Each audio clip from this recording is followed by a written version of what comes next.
We have three centers: the navel center, Nabi, the heart center, and the forehead center. The navel center is called Durga Shakti. The heart center is called Lakshmi Shakti.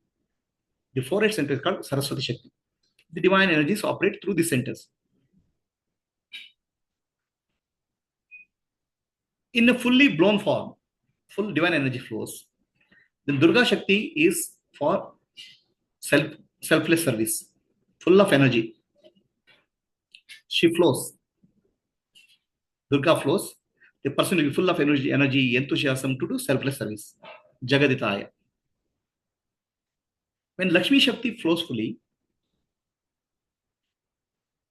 Durga Shakti is Kriya Shakti, energy of action. Energy action will be full when you have energy, enthusiasm for selfless service. Lakshmi Shakti is fully active, then a person will be full of love and compassion. Then Saraswati Shakti fully active, the person will have full of clarity and discrimination. Atma, Anatma Viveka, Nitya Anatma Viveka, Nitya Anitya Viveka, Dharma Adharma Viveka, that clarity will be there. So when three divine energies are fully active, selfless service, then selfless love or universal love, and clarity about self, non-self, dharma, adharma, this will awaken fully. This is called awakening of three energies in human beings. But what happens is most of the people, these centers are not fully awakened. They are either blocked or not awakened fully. So the blocking happens because of selfish reason. The mind is egocentric. So when the block happens, we say negative tendencies dominate. The centers will operate not in full form or a distorted form, these three centers. This we call as asuric quality, asuric pravritti, demonic nature. When our mind is fully dominated by, when it's fully opened, it's divine, fully divine. Daivi Sampati. When it's not operating fully, it's operating in a distorted way, it's called Asuri Sampati. Bhagavad Gita, chapter 16. When energy center, Navi Chakra or Manipura center is distorted, then what happened to us? That we fear energy, the energy of fear, then energy of jealousy. So jealousy is in this center. Jealousy is, people speak jealous in the stomach, right? That's why we say, okay, burning in the stomach. And the fear, butterflies in the stomach. So these are actually the energy center operating not full blown way or in a distorted way. Butterflies in the stomach or burning in the stomach is jealousy. Butterflies in the stomach is fear. Okay. So that is these two lower centers. Then we have a chest center. When it's corrupted by selfishness, then love will be contracted. Love will not be universal. I, me, and mine only will love. Okay. Then what will happen? Then love is not called love, it's called attachment. In the attachment, there's a hurt. So you start feeling the hurt in the heart center. There'll be burning in the heart center, there's heaviness in the heart center. They're all signs of disturbed heart center. And intellectual center, this center, which is actually called Adna Chakra. So there illusion can be there.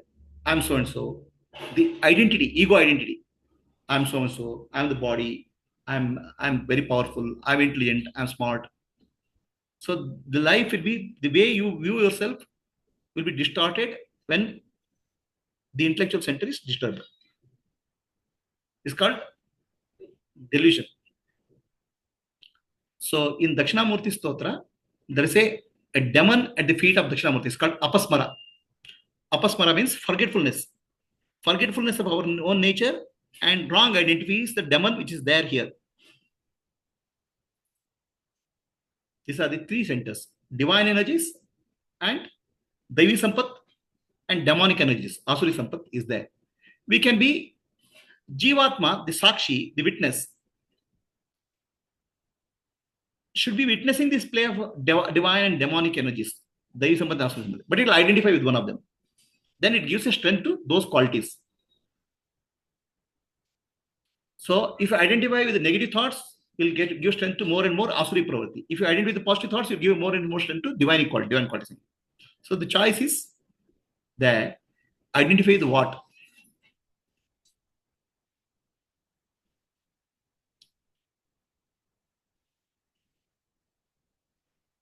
So nothing wrong with the fear in the stomach. Okay. Nothing wrong with the attachment in the heart center. Nothing wrong with the self-identity. Okay. But I'm speaking of from normal functioning, some amount of fear is required. Normal functioning, attachment is required. Normal functioning, identity is required. They're all fine. But when they have started disturbing a person, I'm saying it's disturbed center. It's become excess.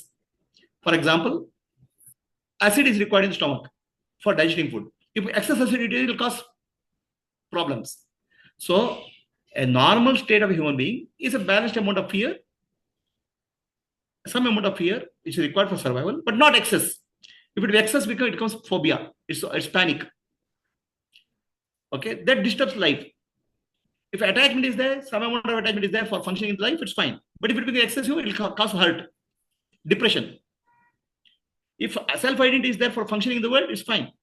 But beyond, it becomes too much disturbed, it will cause the person to be too egoistic and hurt others like that. So I'm speaking of there's normal person and there's a disturbed situation. Disturbed situation is called Asuri Sampat, demonic qualities.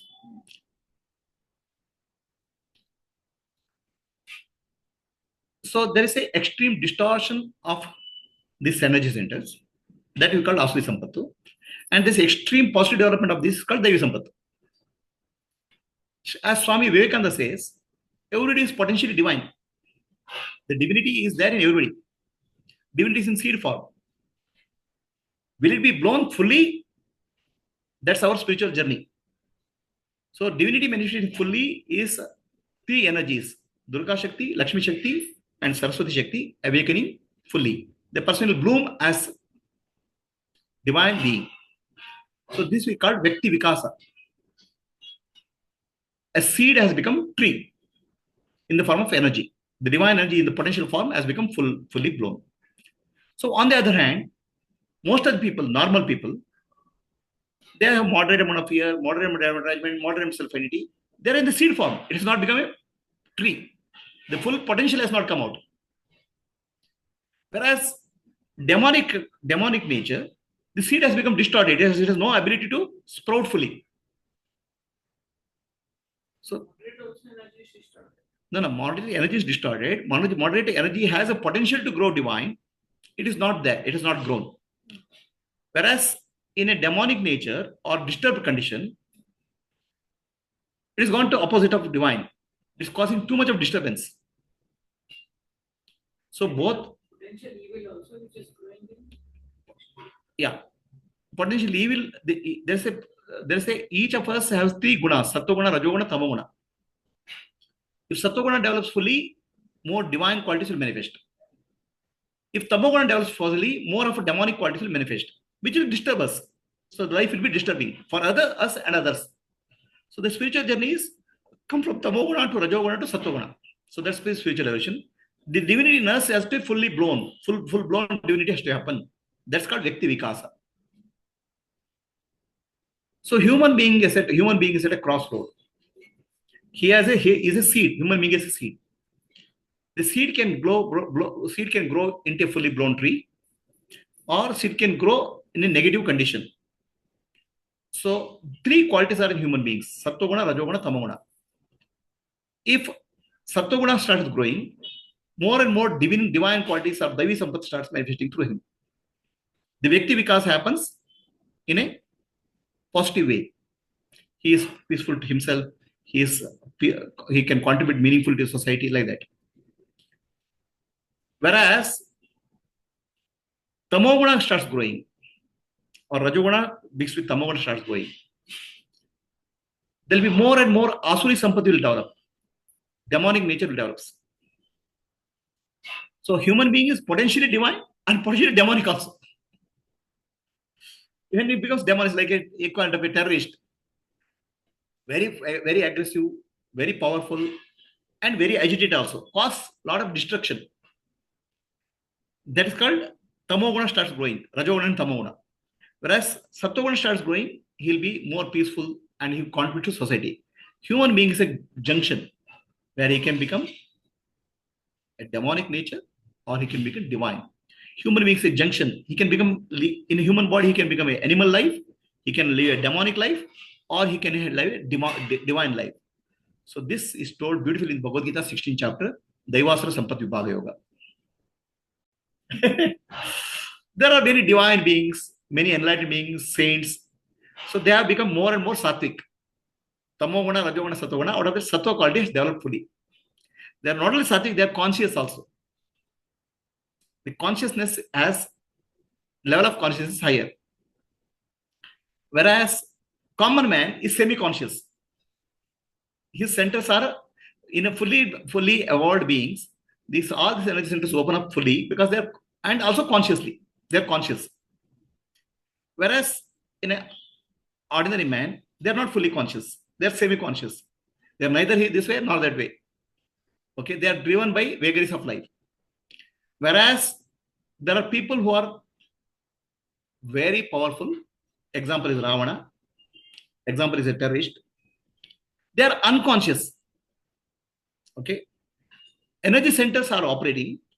Okay, energy center operating. We can give you an example of chakra, the wheel. They are called chakras. So normal man, the chakras are operating not fully blown, opened up. In an evolved being, chakras have opened up fully and operating in a clockwise or whatever one direction. In a abnormal, in a terrorist and in a very disturbed person, they are operating in a other way. They're not. They're opened. The chakras are open. Energy flows in other direction. So the demonic qualities are the operation of the chakra in the lower way, where it's more ego-centered, more self-centered. They're also quite powerful. And demonic, the Devi Sampatti is operation of chakras in other direction, fully blown. So that way, consciousness is divine energy. Semi-consciousness is normal human beings. Unconscious is terrorists and people who are with a distorted mind. So the question is, Ravana was brave? He's brave. That's a divine quality. Okay, is terrorist brave? Yes. But what happens in all these people? The ego dominates. Is bravery divine quality? Yes. Okay. But see, the divine quality is subservient to their ego. Ego, every human being is a mixture of two. Every human being is a mixture of divine and demonic. It's a duality is there in everybody. But the question is, what dominates what? Divine quality dominates. Then Asuri Sampat or divine quality nature goes down. In case of in case of a terrorist, in case of a demonic nature, the demonic nature dominates and divine quality is used as subservient. Bravery is used for what purpose? Not for protecting people, for selfish reason. Whereas Sattoguna person, Sattoguna, bravery is there for serving and bringing peace to society. So, what drives what makes a difference?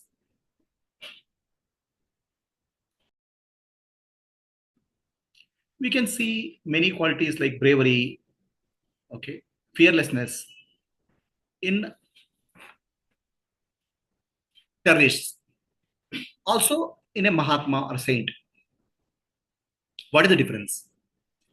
A Mahatma or saint is full of Sattva and he is fully aware of his divine nature. The divinity manifests him in love, compassion, and service. The same quality is present, bravery may be present, fearlessness may be present in a terrorist also. But it is present, it is manifest through a distorted view of self-center, distorted view of ego, distorted view of my religion. So that causes a disturbance for himself and disturbance of society. Whereas a saint or Mahatma in Sattva brings peace and love and compassion for himself and society. So the question is the state of mind disturbance. For Sattva mind will be calm, peaceful, and harmonious with nature, whereas a Tamoguna or demonic nature causes disturbance in nature and disturbance to self.